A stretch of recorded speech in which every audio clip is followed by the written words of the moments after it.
ఈ పరలోకపు తండ్రి ఈ రోజు రాత్రి నీతో మాట్లాడుతున్నాడు. I am your father. నేనే నీ తండ్రిని. I'm there for you.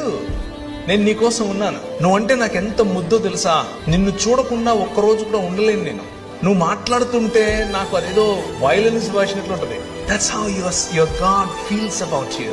నీ పట్ల నీ తండ్రికి ఉండేటటువంటి హృదయం ఇది. ఎంతగా నిన్ను ప్రేమిస్తాడంటే నీ తండ్రి నీ కోసం చచ్చిపోయేంతగా చెబుతారు ఈ లోకంలో ఉన్న తండ్రులు. కానీ మా నాన్న చేసి చూపించాడు.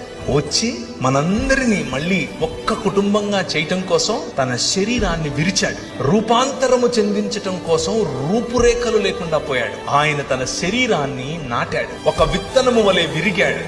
ఒక విత్తనము వలె ఆయన పగిలాడు. దున్నబడినటువంటి ఆయన శరీరం నాటబడిన తర్వాత 2 దినములైన తర్వాత 3వ దినమున యెహోవా సముఖమందు మనము జీవించినట్లు